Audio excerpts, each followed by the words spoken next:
for the reveal? Let's do it.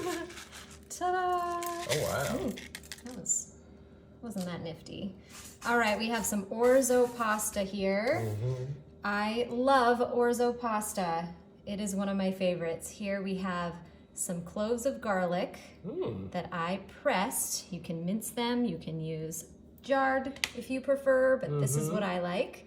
Next, I have my favorite. This is lemon zest. It is the zest from an entire lemon here. It's all going in. So you can see it's about a tablespoon worth. We have sun-dried tomatoes, and these are julienne cut. You can julienne them yourself, but I feel so lucky. It was like my lucky day at the store when I found them pre-julienned. So now I don't have to do it. Okay, next we are going to add some fresh parsley. You can just use dried herbs if you want, but I just love fresh parsley so much. It's about a 1/4 cup worth. And I'm also gonna add some Italian seasoning. I'm just gonna sprinkle it on there. Give it about a teaspoon worth. There it is, just so you know. I know Well, y'all love to see what I'm using, so there you go. That is good. Okay, next up, we're using some low sodium vegetable broth today.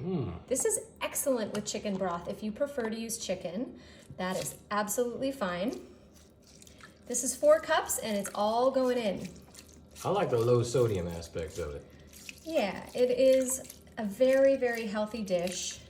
And there is so much flavor in these sun-dried tomatoes and in this cheese that, you know what, we're gonna have plenty of sodium. Plus, we are gonna add a bit of freshly cracked salt and pepper. This is my favorite Celtic sea salt going in there. Bring out those flavors with that. And freshly cracked pepper going in there. Look at this deliciousness. All right, we are gonna cover this and we are gonna put this in the oven for 20 minutes at 375. Ooh, fresh out of the oven. It is hot and it smells so good. I'm gonna give this a stir. Let's just spread that cheese around, shall we? That is what we wanna see. This pasta is cooked perfectly. Just the right amount in there. Doesn't that look incredible? Yes, it does. We're gonna add a few more things to this while it's piping hot. We're gonna add, this is chopped spinach, about 3 cups worth. We're gonna mix that in there really nicely. And then we are gonna add some pine nuts. Now this is an optional step. Pine nuts are not cheap. They are an expensive nut, but I use them for quite a few different things. So I'm happy to have some on hand to add to this dish. Just a few. And here we have about a cup of Parmesan. I'm just gonna dump that all over the top here. And then spread this around. I want this to get a little bit melty on here. So while this is super hot, I'm going to just pat this down and cover it again and just let it cool. Wait for 5 to 10 minutes while this gets nice and melted on there. There is reveal number 2. Look at that. We just waited about 5 minutes and this melted really nicely. So I'm gonna stir all of this together now. We wanna mix in all those flavors. Yum. This is gonna be a delicious dinner. You can serve this, you know, with a side of chicken if you like.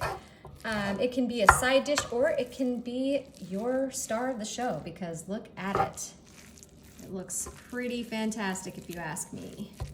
All right. I am ready to dig in and give this a bite and see. You can see, I can tell you already it's gonna be amazing. Now another optional step is to add a little lemon to the top. If you don't know by now, I'm a big fan of lemon. This is the lemon I zested earlier, and now I'm just gonna give a little bit of a squeeze on there. Mm-hmm. And, oh, it is so hot. So hot. Look at that steam. So I'll take a small bite. Don't do that. And then I will be in heaven. Okay. Mm-hmm. Mm-hmm. Is it perfectamundo? Amazing. Amazing. Well, Please check take out a look at this. check out the recipe right here.